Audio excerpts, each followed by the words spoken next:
bersama Miss Evanggi di sini. Kali ini kita akan melanjutkan materi kita, yaitu tentang struktur atom. Bagaimana penjelasannya? Mari kita saksikan bersama-sama. Oke anak-anak, kita lanjutkan materi tentang struktur atom. Jadi struktur atom itu terdiri dari inti atom dan kulit atom. Yang inti atom letaknya di dalam, berisi partikel proton dan juga neutron, sedangkan kulit atom berada di luar. Nah, jadi kulit atom diisi oleh partikel yang disebut dengan elektron. Proton itu adalah partikel bermuatan positif, sedangkan neutron itu adalah partikel yang tidak bermuatan, sedangkan elektron itu adalah partikel bermuatan negatif. Oke, selanjutnya kita masuk ke lambang atom. Nah, jadi biasanya kamu akan menemukan lambang ini di dalam sistem periodik unsur atau SPU. Nanti sistem periodik unsur itu berisi unsur-unsur yang memiliki nomor-nomor. Nah, nomor-nomor itu tidak dituliskan secara asal-asalan, tetapi dibuat berdasarkan kesepakatan. Nah, kira-kira Miss akan ambil satu contoh unsur, misalnya P. P itu adalah fosfor. Oke, jadi kalau ada lambang seperti ini, unsur P kita sebut dia namanya lambang unsur. Oke, nah nanti di sistem periodik unsur kamu akan menemukan angka seperti ini. Nah, jadi biasanya kalau di dalam pembelajaran kimia, angka yang di atas itu kita sebutkan nomor massa. Ingat ya, nomor massa itu di atas.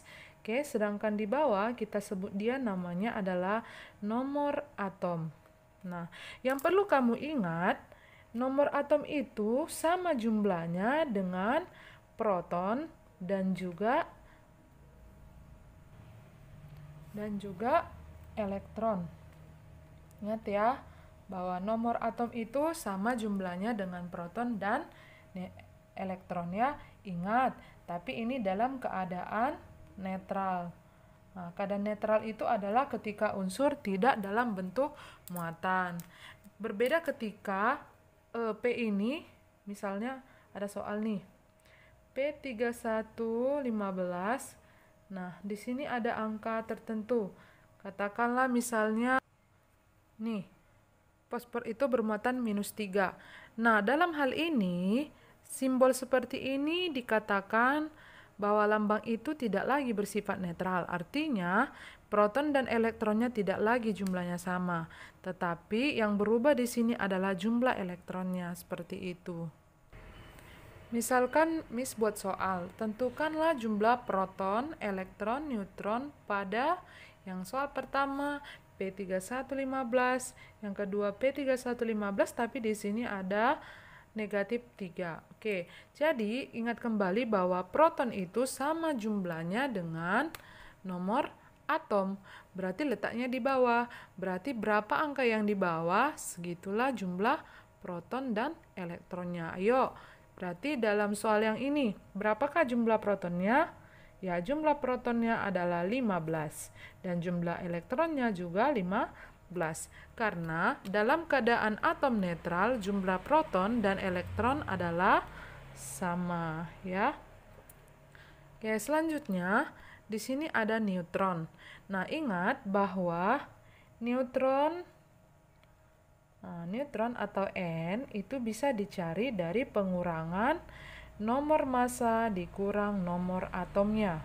Gitu ya. Jadi kalau di sini neutronnya berapa? Ya, lihat aja yang mana nomor massa, 31.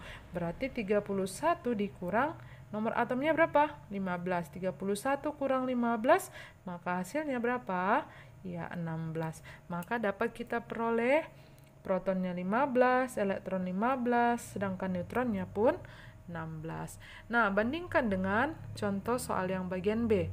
Nah, di sini jumlah protonnya tetaplah 15. Tetapi ada perubahan pada jumlah elektron. Nah, jadi elektron ini berpengaruh jumlahnya terhadap muatannya. Jadi kalau di sini muatannya negatif, berarti nanti untuk mencari elektron jadi ditambahkan sejumlah dari nomor atomnya. Di sini kan nomor atomnya 15. Jadi di sini kan muatannya dalam bentuk anion atau negatif ya. Jadi kalau di sini negatif berarti nanti untuk mencari elektron kita tambahkan. Ini artinya menangkap elektron sebanyak 3. Jadi kalau ada tanda positif 3 itu artinya melepas elektron sebanyak 3. Nah, jadi ingat ya berkebalikan. Ini berarti ditambah 3 maka hasilnya 18. Sedangkan neutron sama dia tetap nomor masanya dikurang nomor atom maka sama-sama 16. Ingat ya bahwa yang berubah itu hanyalah jumlah elektronnya ya. Nah, misalkan kasih contoh soal yang positif. Nah, misalnya positif ya, yang bagian C. Katakanlah contohnya adalah apa ya? Misalnya magnesium. Simbolnya Mg ya. Kita buat angkanya 24, 12. Nah, bisa kamu hafal nanti ya perlahan-lahan. Nah, di sini kalau ditanya berapa proton, elektron, dan neutronnya, bisa nggak kamu jawab sayang? Oke, protonnya adalah 12 karena nomor atomnya 12, sedangkan elektronnya juga 12. Sedangkan neutronnya berarti 24 kurang 12 nomor massa dikurang nomor atom. Berarti hasilnya 12. Apa kesimpulannya? Ternyata proton, elektron, dan neutronnya memiliki jumlah yang sama. Tapi ini kan dalam keadaan netral. Bagaimana jika unsur magnesium itu dalam bentuk ion? Misalnya katakanlah soalnya adalah Mg2 positif. Nah, boleh ya kita tulis di sini pun nggak apa-apa, nggak masalah ya. Oke, berapakah jumlah proton, elektron, dan neutronnya? Ya udah sama kayak contoh yang tadi. Protonnya lihat dari angka yang bawah. Nomor atomnya berapa? 12. Nah, elektron apa berubah? Iya, karena magnesiumnya dalam bentuk ion. Jadi kalau di sini positif berarti nanti untuk mencari elektronnya jadi kita kurang. Berapa nomor atomnya yang pada mulanya? 12. Berarti kalau di sini positif 2, mencari elektronnya dikurang 2. Maka hasilnya sama dengan berapa?